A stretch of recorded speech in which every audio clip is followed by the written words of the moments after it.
This is Melissa Strickland at Stepping Stones Academy, 3rd grade class, and this lesson plan is about homophones. To all the parents, I hope you're watching and you're participating.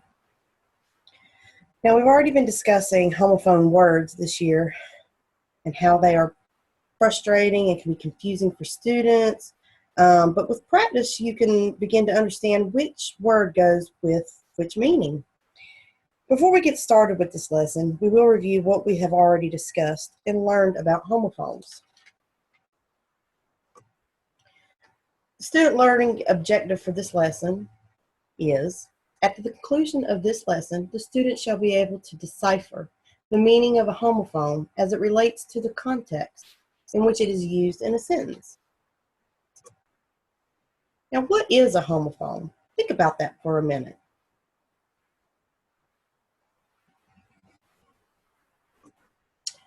A homophone are words that sound alike but have different meanings and spelling. They are different.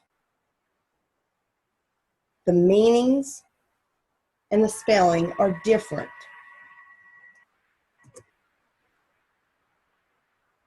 Even though the meanings and the spelling are different in the word matters.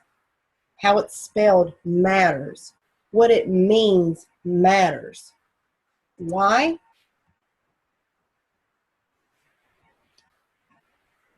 They matter because you need to be able to understand, the meaning of the word. You need to be able to understand the spelling of the word. And that way you can assess the context of how it's being used. Now, if you'll recall,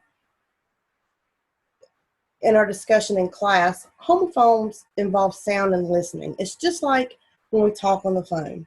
You're listening to the sound of the person you're talking with so that you're able to know what they mean and what they are saying. When trying to identify a homophone word, you are listening to the context of the word in the sentence, and you're listening or looking at the sound or spelling of the word. So you're able to understand the conversation or the idea or the term that is being used.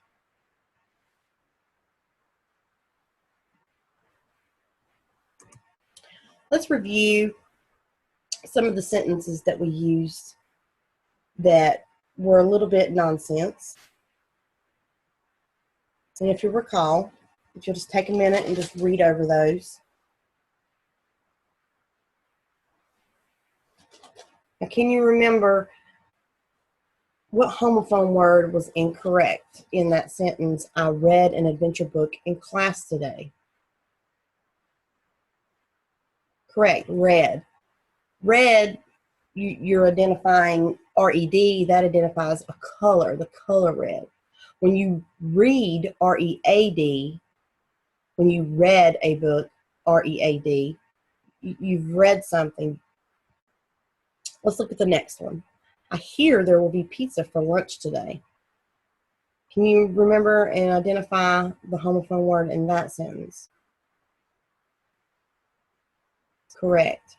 I hear there will be pizza for lunch today. Hear is a directional word. And hear, H-E-A-R, is hearing, you're listening. Let's look at the last one. The library is at the end of the hall to the right. Take a moment and look at that word. Look for that word. Correct. The library is at the end of the hall to the right. You're given direction, R-I-G-H-T.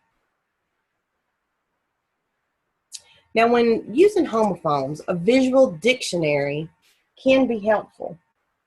I encourage you that if you're having trouble with a pair of homophones, make you a visual dictionary. It will help you when you are trying to decipher the meaning of a homophone when it is used in a sentence. And we've already created a journal in class, or a reference book, if you will, of some of the homophone pairs that we've been discussing in class. And students are always welcome to use that as reference. And remember, you don't have to use fancy pictures and graphics that are used in this lesson. You can, create your own, just like we did with our journals. Now for homework, what I want you to do so we can get more practice, because remember, practicing homophones is going to help you master and help you decipher the meaning and the spelling so that you are, mastering homophones. So what we're going to do is we're going to go over you're going to have a few questions to do for homework. Let's go over the instructions and the directions for your homework.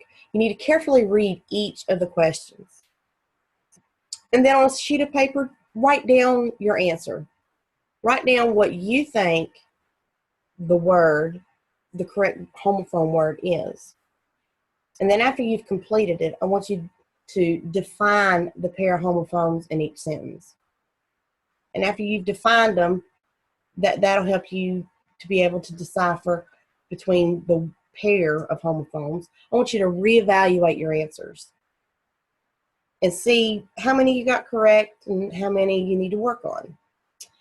And then tomorrow, be prepared to discuss these questions and answers in class in the homophone pairs tomorrow.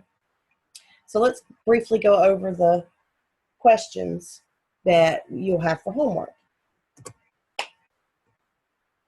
Does a dog have a tail or tail?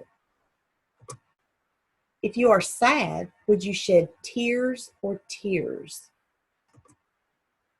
Would a telephone ring or ring? What's your favorite breakfast cereal or cereal?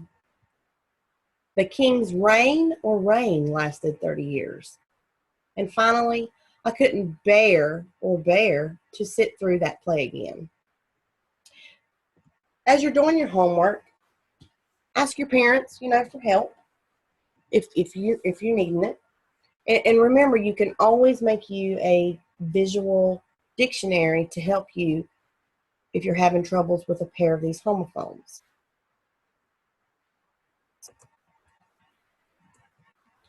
And this concludes our lesson. Thank you for watching, and good luck.